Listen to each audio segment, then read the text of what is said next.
Welcome, everyone, to another episode of On the Couch at the Unconventional CA. My name is Jamil Khan. I've got another special guest with me today, Wongiwe. Wongiwe, good to have you on the podcast. It's good to be here. Thank you so much for the invite. Awesome. Right, I'm going to start with an icebreaker for you. So put you on the spot here, right? What's one book or podcast or documentary that has changed your perspective recently? Sure. Interesting. It has to be a book.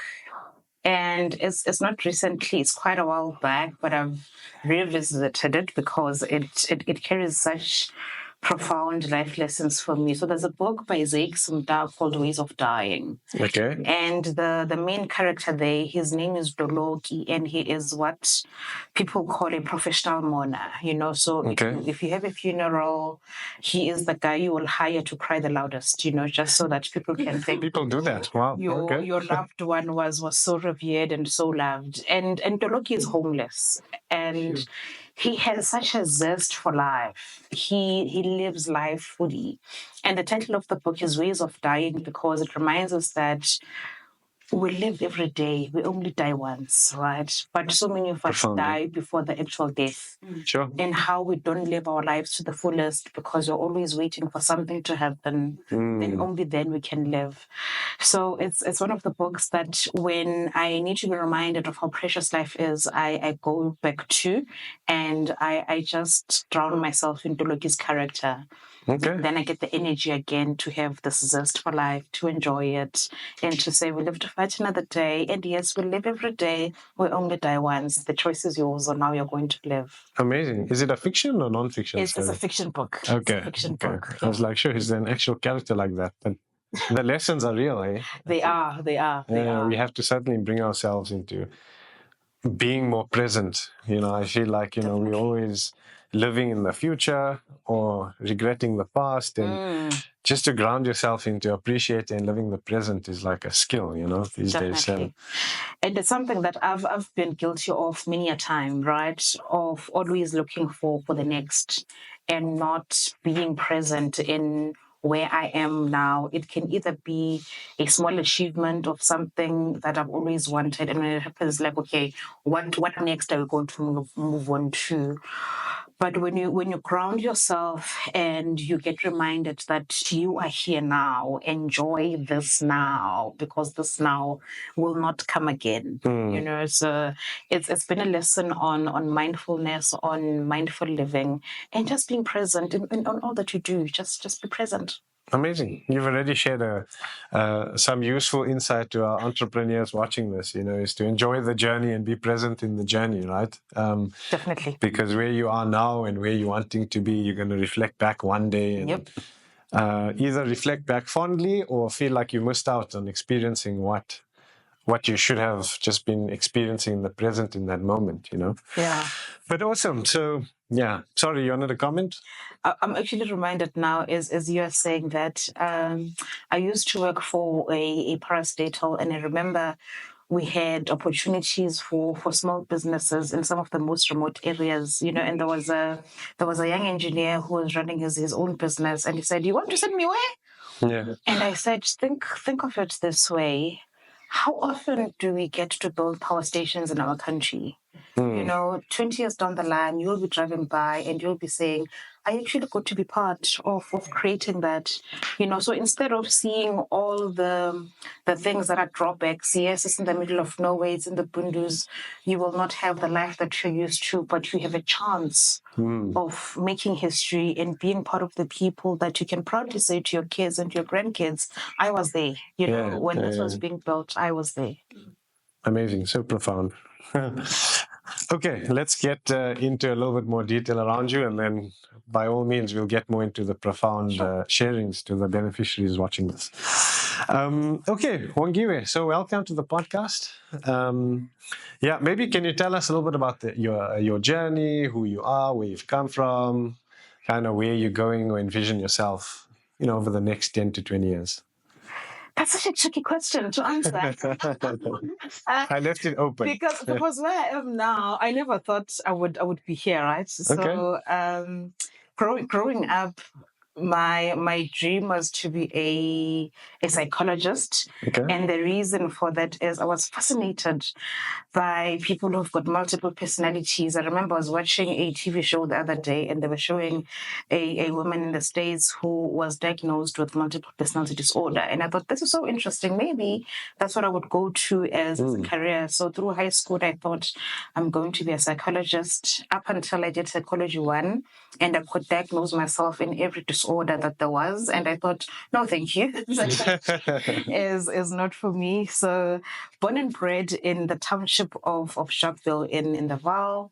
Okay. After matric, I went to Rhodes University in Grahamstown. I did my bachelor's degree there, and I did my honors in industrial sociology.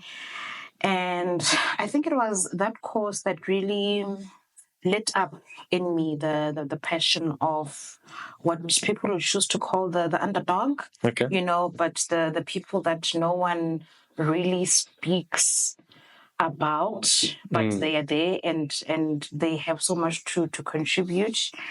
And after my honors, I went back to the Vaal. I was a tutor at Rhodes, so I absolutely loved the journey of imparting knowledge onto others. So I approached a couple of varsities. I said, this is who I am. I would love to join your lecturing team. What do you have available? And of all the varsities I wrote to, only one came back to me, which is in the Vaal. And they invited me for a conversation, and they said, okay, we don't have a position for a junior lecturer, but we've got one for a research assistant. Are you interested? And I said, of course I am. So started as a research assistant, and then a couple of months down the line, one of the lecturers was immigrating to Australia, and they said, remember you said you want to do this? And I said, yes. And they said, are you still interested? Okay. And I said, yes, I am. Yeah. So I started my career in academia, then spent 4 glorious years lecturing. I was pursuing my master's degree as well at the time. Then corporate came knocking, left academia, went to corporate, and I've been working in corporate for the past 16 years. Okay. And my journey as a DEI and transformation practitioner sort of grew from the time that I joined corporate. Okay. So it's been one of the most fulfilling journeys that I've ever had, and I say that I'm grateful to God. I believe in God. I say that I'm grateful that God has given me roles that have aligned with my God-ordained purpose, which is igniting greatness in others. There's nothing as fulfilling as being a conduit or a bridge, in connecting people to opportunities that they otherwise would not have access to. So that's what my career has allowed me to do. I say that I go to work, I'm able to exercise my passion, I'm able to have impact on people's lives, and I'm also able to see impact, right? And to see how touching one person's lives has such a domino effect, because they also then become a change agent, not only in their families, but in their societies and communities as well. Where do I see myself in 20 years' time? Hopefully, I think we'll park it there for now, because I wanted to comment and say, everything that you touched on is aligned into also why we exist. And when you said igniting purpose, igniting passion, we also about igniting growth. And so, I love your story, and I love your journey thus far. There's so many commonalities which we'll unpack shortly. But yeah, okay, please go into the next 10 years. So in the next 10 years, I'll probably be in a small holding, either in the KZN Midlands or in the Wild Coast in the Eastern Cape. There's something about nature and lush green surroundings that really calm my spirit. I think I've done the red race for a while. I've got 20 plus years of kind regards. So I think I'm gearing down, and I would love just to wind down a bit, get to be in tune with nature, and just get to enjoy the latter years of my life in more peaceful places, So that's the plan, to say let's wind down, possibly go back to academia. Okay. I'm passionate about young people. I love seeing them thrive. I love dealing with their pliable minds, because then the possibilities that come from there are really endless. So yeah, that's how I'm thinking about my next. Just Amazing. let's wind down. Let's go back to nature. Let's go back to doing what the heart really loves, and see what that brings. And enjoy it and still make an impact, like you said, with youth. And 100%. Okay, tell me a little bit about your role at CHEP. Being DEI and transformation lead. What does that entail? You can hear that you've got a real passion for impact. So I'm sure there's a bunch of stuff you're working on. But in a nutshell, what are some of the highlights for you in terms of what you're currently working on, and maybe some of the future projects that you're keen to get your claws in? So maybe just to start off, a lot of people don't know what CHEP is. They don't know what we do. They don't even know that we exist. And I'm like, if you have a body wash in your bathroom, chances are we were part of the value chain that got that to you. Okay. So we are in the supply chain and logistics business. We rent out pallets primarily. That is our business. So the blue pallets that you see that are primarily used in FMCG, that would be us. Okay. So from now on, you'll be seeing blue pallets everywhere. Yeah. As I've mentioned. I'm going to say Wongiwe. Yeah. So that is the business that you are in. So we are in multiple sectors. We are in FMCG, we're in agriculture. We are also in the auto space. So CHEP is owned by the Brambles Group, which is headquartered in Australia and also listed there. And for me, the role that I'm currently in now, it was such a beautiful culmination of the work that I've done within the DI space, because there was also a very strong values match with where Brambles is, what they want to do in the DI space, and how we have chosen to interpret transformation in South Africa. And how we have had conversations around it is, for us, it is not compliance, because then compliance is malicious, but it is something that comes from a place of good faith, understanding the history that we have as a country, understanding the social justice that underpins the transformation work that we do, and how we can contribute towards that. So I've been with CHEP for just over 2 years. Okay. And it's been an amazing journey. Amazing in the sense that I came in, the soil was fertile for us to have conversations around how does authentic transformation look like beyond the scorecard that is your BBBE level. What does it look like to have an impact? What does it look like for you to go into a community where you have forests and make sure that you touch the people around that? What does impact look like in a space where we run our own sawmill? So we grow our own timber, right? Because we want to be in charge of the entire value chain. And the reason why we run our own timber farms is because we want to make sure that we are growing trees in the most sustainable way, because we're also big on sustainability. Yeah. We have our own sawmill because we want to make sure that the timber that we use almost all of it. So we've got our zero waste philosophy to say that even the chips that come from the offcuts, what are we going to do with them? So farmers around the local community, they use them for their plants. So they would take the sawdust. What we can't give to them, we incinerate, and we make sure that it is disposed of safely. Okay. So that's the type of mindset that we've decided to adopt, to say, within this transformation framework that we have, how do we make sure that we are authentic and we deliver high impact projects? So there's a lot of partnership with our sustainability team in making sure that what we do in the transformation space is not something that is isolated, but we have said, let's create for ourselves an integrated ecosystem. So that you do one thing in one area of the scorecard, but it has an impact on so many others. And when you approach it like that, then it makes business sense all of a sudden, right?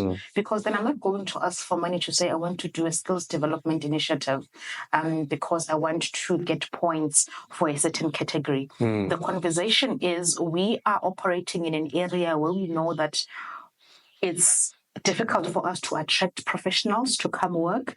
So we need to make sure that we invest in the people who are in the community, because when they come back, it's easier for them to stay because that is where they've grown up. So the conversation then starts taking on a different form. So I'm not only asking for money anymore, I'm also asking for money, but I'm also giving you a retention mechanism, because then we know that because you've grown up in this area, you're comfortable with being in the rurals. For you, it's home. It means that you're going to stay a bit longer for us. When we're talking about how do we diversify our supply chain, then we say we've got women who own cooperatives who are in the local community. How do we make sure that we bring them into some of the initiatives that we have, because then we know that it's impactful in the communities that we're operating in. One of the things that we've seen that has become such a game changer for us is just how when we partner with communities, all of a sudden our timber supply is secured, right? Because they used to go into the forest, they used to make fire when they're cold. But when we partner with them and we educate them the danger that it carries for us as timber farmers, then they begin to understand. So we are saying to them, you can make fire, but not in the forest because this is the danger. But these are the areas that are designated where you can pick wood, where you can make fire, and we can actually keep warm. Then they understand to say, so if we make fire here, we are also endangering our own livelihoods, because this is where we get employed. So for me at CHEP, my role as DI and transformation lead has really been about how do we make the conversation authentic beyond the numbers. What impact do we want to have when we speaking to our principals at Brambles? How do we frame the conversation in a way that they understand, to say it's not about the scorecard, but it is about the commitment that we've made around sustainability. And for us in South Africa, this is the complexion that it takes, and this is how we are then going to implement it. And when we couch the message that way, it lands very well, and the board and the leadership is very supportive, and it says we understand the vision and we are here for it. And it certainly sounds like you've got your work cut out for you. I think, before transformation was, like you said, very much ticking the box. Now there's so many other elements. There's the social impact, right? Yes. The impact on the communities. So you're not just spending money. How can it benefit the community? Like you touched on, the people within the communities. There's the environmental considerations now. There's job creation. There's so many of all these elements put together. So I'm sure your work is cut out for you. But it certainly sounds like you're headed in the right direction down that route. And I think, leading into another question is, it sounds like you work in sort of under-resourced, underserved communities, right? So what role can diversity and inclusion play in helping individuals, entrepreneurs in those communities access opportunities?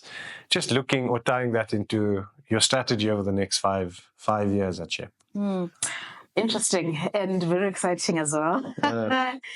So let's talk about inclusion first before we even move to diversity. I think one of the things that we realized as a business is we were operating within a community but without the community.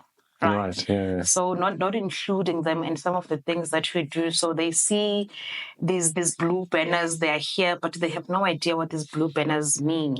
So when you're going to have a conversation, you start with Indona first, because that is the person who has authority over the land, and you have to give them the respect, and you have to go in, you have to have a conversation. They have to have the buy-in first before you even go into the community, because they carry so much influence and power. So once you get to understand the concept of saying, Babu Soren, so this is who we are, this is what we would like to do, and this is the benefit for the community, then the conversation starts to take on a different complexion, and they get to understand it from a point of saying, you are coming to us as partners and not people who are just going to take. So that's the first thing. In those underserved communities that are under-resourced, creating networks and partnerships becomes critically important, because the people that you then begin to engage with, they become your advocates for your brand, because then they get to understand that CHEP is partnering with us as a community, because they understand that in order for them to be sustainable as a business, we also need to secure our livelihoods, right? So when you start speaking from that point to say our sustainability as a business also depends on your livelihoods. So how do you create that partnership going forward? Then you get to have a different level of conversation rather than we are a corporate, we are coming in, this is what we want to do. And sorry to interject, but do the Ndunas buy into that? Is that the right word, Nduna, by the way? Yes, they are Okay. good in Nduna. Yes. Do the Ndunas buy into that long-term vision as opposed to rather, short-term cash flow, as it were?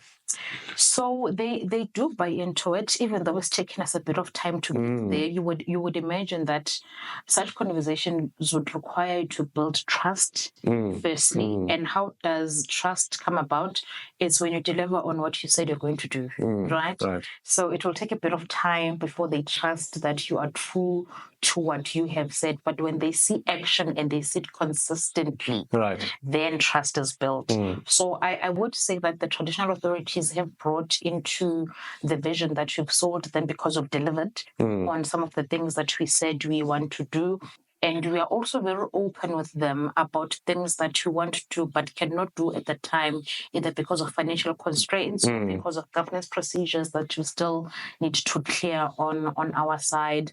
But there's been a significant change over the past 2 years in how we relate with the community, because we've understood that in order for us to be effective in that space, we need to partner with them and not to go through them with a thought of saying we're a corporate, we know what you need, but to say, help us solution together. I'll give you a typical example now. We've got a vulture conservation project that we're running in Mzimkhulu. One would think, who would think of vultures? But they form such an important part of the ecosystem. And if you're not playing part in making sure that ecosystem is preserved, then the livelihoods of the communities that you're operating in are threatened. And when they're threatened, it means that our sustainability as a business is also threatened. So that's how we've begun to think about our impact and our engagement and how we go in and make sure that underserved and under-resourced as those communities are, we are still able to create networks and partnerships that will be mutually beneficial. Amazing. And I think, building on that, right? I mean, we have a lot of entrepreneurs or small business owners watching this podcast. Are they, in the context of all this work that you do, right, from a DEI point of view, can we link it to any potential entrepreneur opportunities or small business opportunities, whether they be in current projects that you're running or future projects that you're coming out with? Maybe comment on that. There's quite a lot. Maybe the main ones, yeah. There's quite a lot that is coming. Some of the things I can't divulge now because we are still in the approval stages. Okay. But as an organization, we really are committed in making sure that we grow our SMEs. So there's going to be quite a number of impactful projects that are coming around the service centers that are big, that we're operating in. So I'm talking about the likes of Jet Park, Konubia, which is in Durban, a couple of projects coming on board in Weatherboard, which is in Ikopo. So we've got quite a bit that is still in the pipeline. Okay. In addition to the current ones that we have, because we do have a enterprise and supply development program that we run, where we've got either our suppliers on site that are directly benefiting or enterprises that have then become financial beneficiaries of the things that we have. But my thing is, if you really want to get to know what CHEP does, get onto our website, get onto my LinkedIn profile, make contact with me. I'm always open to having conversation and to see what are the possibilities and what can we do in that space. Amazing. So you heard it directly from Wongiwe. Reach out via LinkedIn and go and check out the website. And there's some exciting opportunities potentially up and coming. So make sure that you follow as well. Okay, cool. Just looking at the DEI space, right? What are sort of the emerging trends or shifts, in your opinion, that are shaping this DEI space? And do any of those touch on entrepreneurs or business leaders for them to keep in mind as leaders within their organizations? There's quite a lot. That's exciting, and we are seeing trends that all of us are like, okay, so this we need to pay attention to. And they touch on entrepreneurs as well. And for entrepreneurs, I'll start with AI. Okay. All of us are embracing this era of artificial intelligence, how it can be assistive in how we run our own businesses. And I always say with every positive that comes, there's always an unintended consequence that some of us may not be aware of. And I'm just thinking about a child who is in Libode, which is a small town in between Umtata and Port St. John's, We're talking about AI, the amazing things that it does. And this child has no idea of what AI is because number one, they do not have access to a smartphone.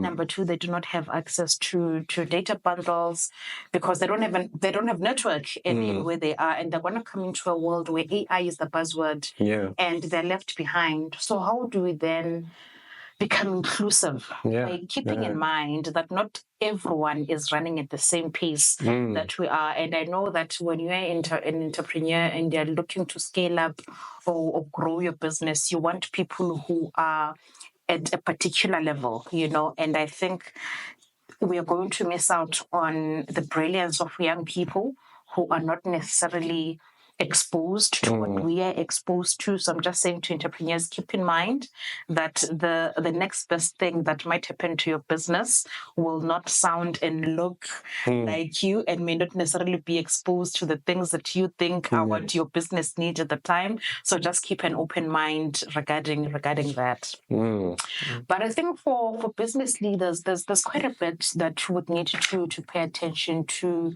especially because the language around DEI is shifting towards inclusive leadership and accountability. And for me, what that means is it's not enough for us to talk about DEI within the HR space anymore. It must be modeled by business leaders. There's a concept I learned when I was working for a construction company, and I've carried that with me wherever I go. And that concept says, there are things that nobody tells you when you walk into an organization, but you can feel them, you can see them, and those are the unwritten ground rules. They can either be positive or they can be negative. And for business leaders, my question to them always is, when someone walks through those doors, what do you want them to know without having been told? So when they say around here in their minds, what comes to mind? So around here, I feel valued. Around here, I feel respected. Right. Around here.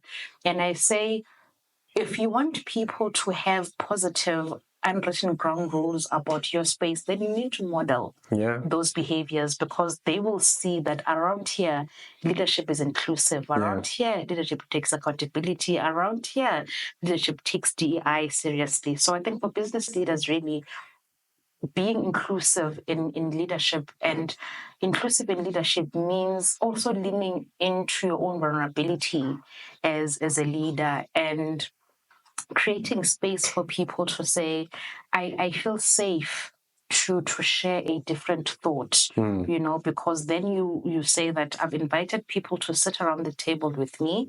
I am inviting them to share their voices, and I'm going to be vulnerable. If that voice is different to mine, I'm going to be receptive of that voice, so leadership accountability and inclusive leadership is quite one of the ones that we are seeing.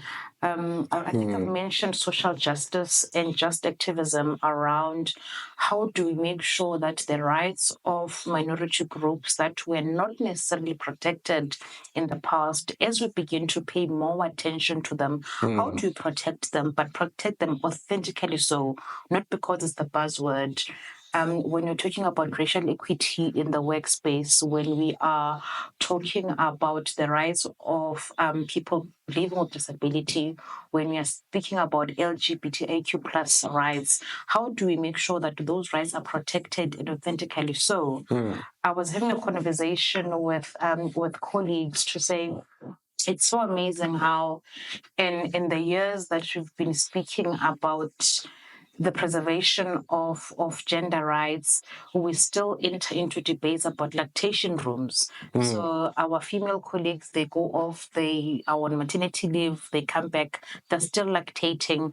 They don't have space for them to express their milk, So how do we have a normal conversation about lactation rooms to say, let's give you a safe space that is comfortable, where you can express, where you can store your milk, and you know that when you go home, your child will have milk that is expressed and that has still been preserved and is free from contamination. So really that social justice aspect is there. And I think the last one that business leaders would need to be aware of, and entrepreneurs as well, by the way, is just around mental health and holistic well-being. We've come out of a pandemic that really brought to light some of the struggles that we've always had around mental health and well-being, but we didn't know that we had them because they hadn't surfaced in a way that they did. So when we speak about DEI, when we speak about having a diverse workforce, we also speak about making sure that people who are differently cognitively able to have space within the workplace, right? And how do we ensure their well-being to make sure that not only are they accommodated, but colleagues that have to deal with them also understand that these are the accommodations that we have to make. So I would say inclusive leadership, the effects of AI, social justice, and then lastly, mental health and well-being are the things that in the DI space we are seeing as quite big influences. And as we're shifting our focus beyond just numbers of saying that, yes, we've got an X number of females, we are now saying the females that we have, what have we done to make sure that they say this is a space where I can build a career, I can thrive, and I can grow? Sure, we can sit here and listen to you the whole day. I think all four of those issues are just so critical. I mean, I think firstly touching on AI, I think we talk, every single guest that we've had on the podcast, there's an element of discussion around AI and ChatGPT and what it's doing, and things like you're saying, like the little child that doesn't even have access to a phone, right? Like how are they gonna be impacted by this in the long run, right? Because it's easy for us sitting on this side as development practitioners to say, well, with every problem, there comes an opportunity, right? So AI will come and yes, it may take over a lot of jobs, but it will create other jobs and other areas to focus on. And you're trying to focus on the mindset of these entrepreneurs to say, well, how do you look at these changes that are inevitable in the world and try to see what are the opportunities which come out of it? What's the potential? But then when you think of this child, sitting in a particular community that doesn't even have access to a phone, right? How do we solve for that to get them up to speed? I mean, in South Africa, we're still talking 4 IR, whereas like internationally, it's already 5 IR. Keeping up to the pace of it. Past that, yeah. Correct. So how do we keep that in? And then on the other areas, right? The social justice, the mental health, there's so much that we can unpack, in terms of addressing that. So I think, your job is definitely cut out for you, but it sounds like you got a keen handle on... I'm excited about it.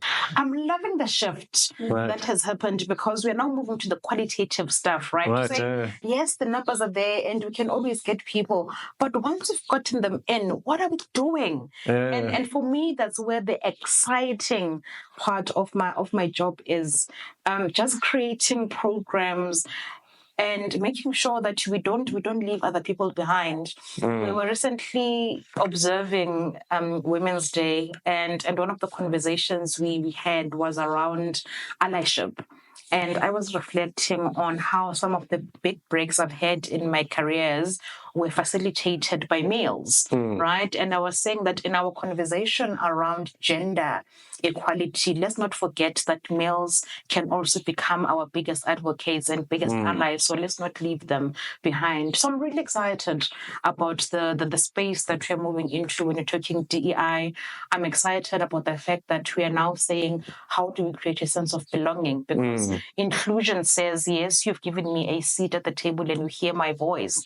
But belonging says, I have a sense of psychological safety around this space that I've been given. And when you've got psychological safety, you are able to share with the knowledge that what you're putting on the table will be received in the manner in which it's meant. So I'm really excited about the space that DI is moving into. Amazing. And I love that you mentioned the word qualitative, right? I think from an entrepreneur development point of view, it's something that we try to be very intentional on because currently the space is geared towards quantitative, right? The numbers, what do the numbers say? How do we push the revenues, or how do we push the employment and stuff? And yes, that stuff is important, but qualitative is, we really need to focus on the quality that we're providing these beneficiaries, try to understand the circumstances that they're coming from. A lot of our work with our entrepreneurs focus more on the personal development side of things, because yes, the business is important, but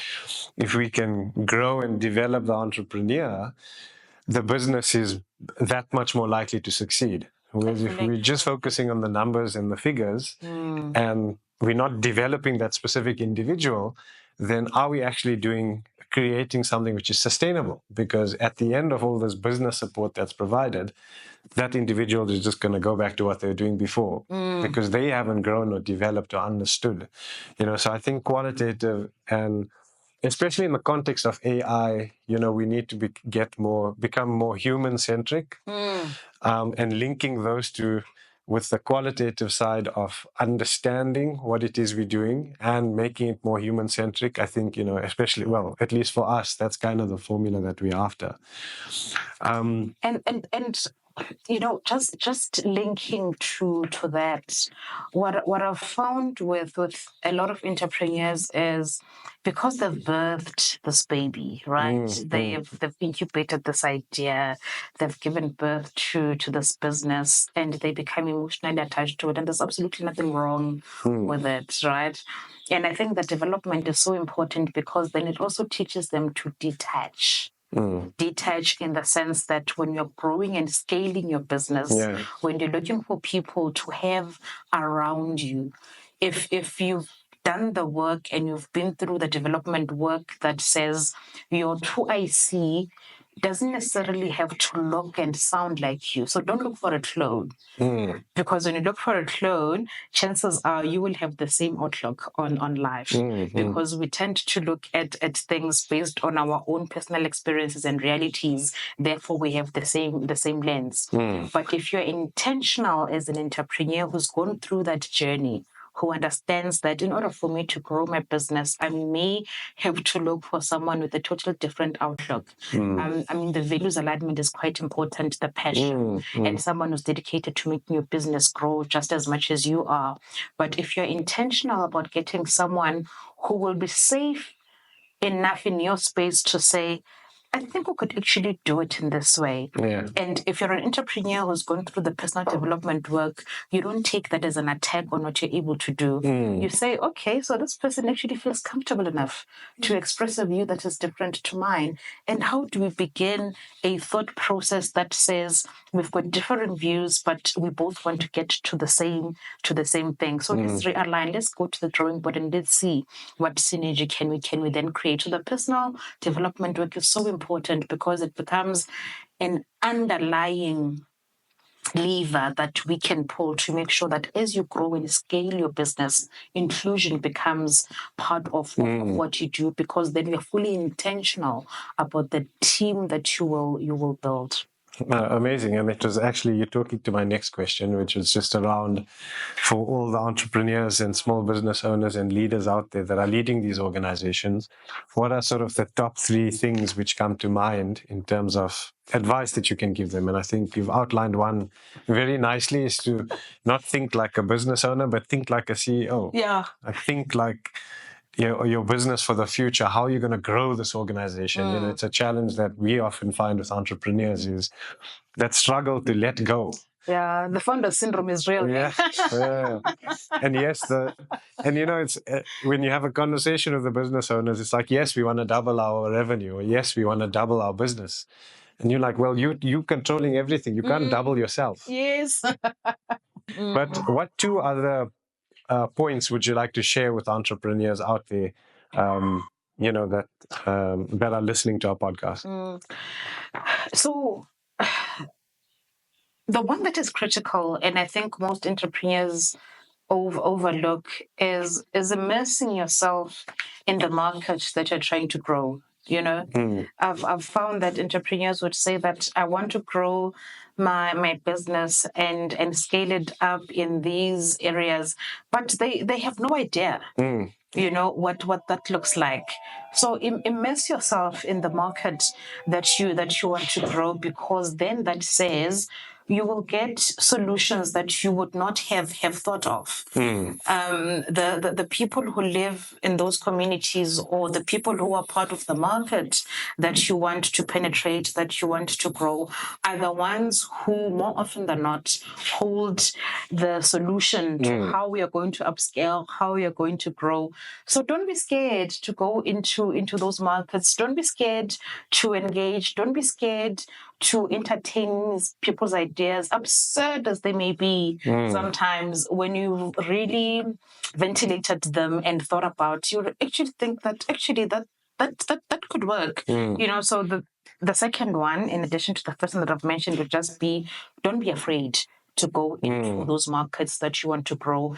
Get to know a bit more about them, interact with the people, get to immerse yourself in the lived experience, because then that will give you very rich data in terms of what you need to do. And I think the third one is around vulnerability. And I think we mention it quite a lot, because it's a game changer for entrepreneurs.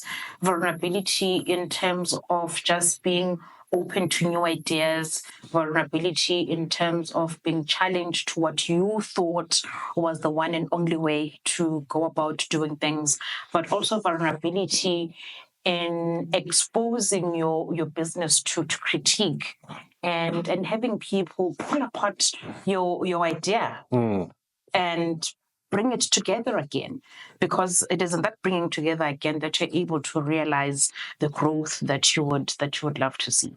Amazing. So I think maybe to summarize for your entrepreneurs out there, the first was make sure you immerse yourself in that particular industry. And learn as much as you can from that industry. The second point was around being vulnerable and being open to learning. Yes. And the third point was around scalability. Right? And shifting your mindset from founder to CEO. I think those are all three critical areas for entrepreneurs out there listening. Okay, so just to close off with our last question, a little bit of an unconventional question here. What's the most unconventional lesson that you've learned in your journey to becoming sort of a DEI lead at CHEP? And how has that helped shape your approach to business and leadership? I would say firstly that careers are more like jungle gyms instead of ladders.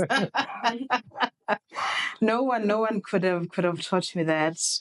And as I reflect on my own journey, there's been times when I've made lateral moves, I've made vertical moves, I've reversed a bit because I wanted to build a new career.